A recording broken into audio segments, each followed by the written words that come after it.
So often, when we think about habits and routines, we think about actions. We think about the things that we're doing and how those actions will add up to creating a different looking future life. Maybe they add up to us being healthier, having a little bit more financial security, or a tidier house.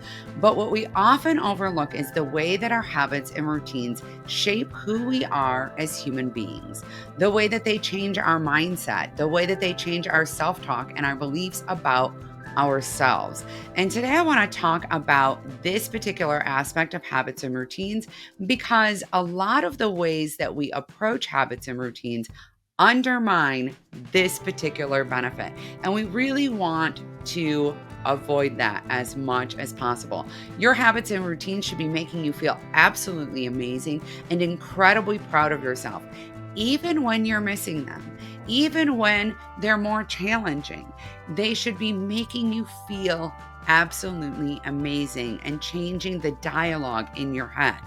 And so I'm going to dig deep into that today. For those of you who are new, this is Upcycled Adulting, and my name is Cassie Feld.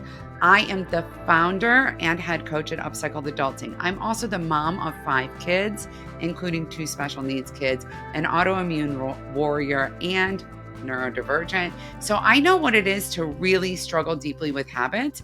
And I also know what it is to have my mindset suffer because of it, to have my self talk turn very hostile very quickly because I'm struggling to create habits or routines. I grew up in a family environment where routines were really not well supported, and neither were habits. And many of us did. I would say a lot of people who are Gen Xers or older had that experience. And in addition, people who have divorced parents, because it was difficult to maintain those habits and routines from house to house. Now, if you happen to be a divorced parent, this will probably help you a lot in navigating this with your own children and creating some structure for them that carries over between the households, if that's possible. So, I have this saying I started to implement in my life. Instead of saying fake it till I make it, I say do it till I prove it. And the reason why is because, well, one, it's just more accurate. But two is I felt like it was undermining to what I was doing, to my habits, to the things I was working on, to keep calling them fake. There is nothing fake about the work that you're doing to improve your life or improve yourself or improve your finances or improve your relationships. There's nothing fake about your exercise routine you're trying to establish, or your decluttering you're trying to start, or your communication that you're trying to work on. There's nothing at all fake about that. And all of that takes effort. And so rather than saying that I'm faking it, I often say I'm doing it. I'm actually doing the action. And in most cases, I am. And why am I doing it until I prove it? What does that actually mean? Well, the truth of the matter is, your brain is always looking for things that line up. It's always looking for alignment. It's always looking for proof or evidence. And so, as we're working to change our mindsets or as we're working on a habit, what happens is our brain is trying to bring those things side by side. So your brain is saying, I'm doing this thing. Therefore, this is who I believe I am.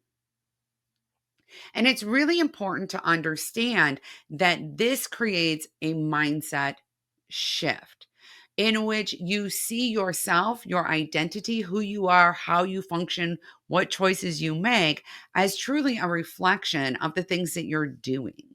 And this is a big part of why habits are so incredibly important. Now, even when you're missing it, even when you're not getting your habit right, even when you're struggling to establish it, or you've fallen off, or you've skipped it just one too many times for you, understanding that a huge component of creating habits is changing your mindset, and of changing your mindset is creating habits, can give you the insight to be much more cautious about the way you treat it in those moments. Because you see, missing it doesn't mean that you are a failure or that you've screwed up or that you're lazy. It doesn't mean any of that. And leaning into self discipline or willpower to force yourself to do it is not going to work. And the reason it doesn't work is because force does not change mindset. It just doesn't. Curiosity changes mindset. Kindness changes mindset. Positive reinforcement changes mindset. And when we start to create these internal habits of reframing the way that we see ourselves and the way that we see our choices and the habits that we are doing, and we embrace those things as part of our identity, and we express and show kindness to ourselves even when we're missing it, we see a drastic change.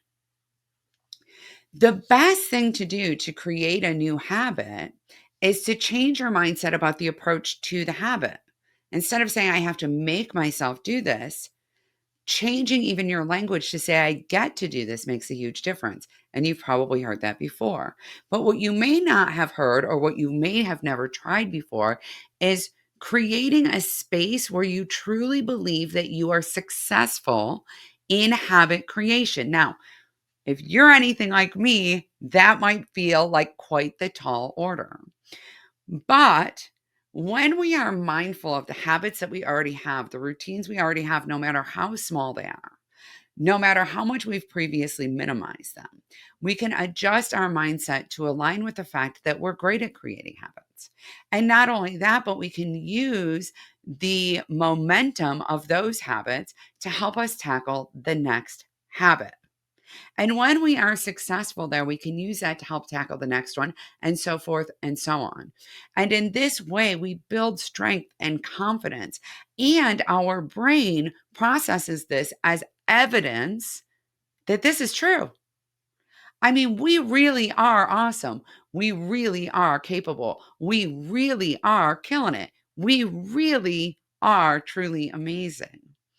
Your brain starts to actually interpret that as true information about yourself. And when you face something that's challenging or difficult in the future, something that's overwhelming or hard, instead of your mind saying, this is too hard, this is impossible, you'll never be able to do it, your brain now has evidence that you can do challenging things. Your brain now will speak into that situation words of empowerment. Your beliefs are empowering. Your self-talk becomes positive because you have proven to yourself, not to anybody else, to yourself, that you are absolutely capable, that you are able to do it. And how have you proven that? You've proven that through your habits, through your regular action. Not your perfect action, but your regular action. It's okay to not be getting it perfect all the time. It's just important that when we're not getting it perfect, we don't fall out of alignment with the mindset that we are capable, with the mindset that we give ourselves grace, with the mindset that we look at the situation with curiosity and figure out what took us off the path and how we can get back on.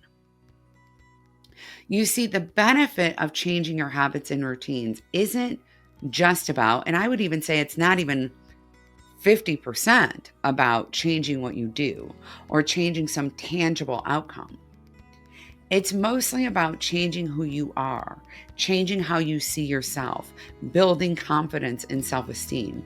Because when you develop that positive sense of self and that empowered sense of self, there is literally nothing that you cannot face, overcome, or do.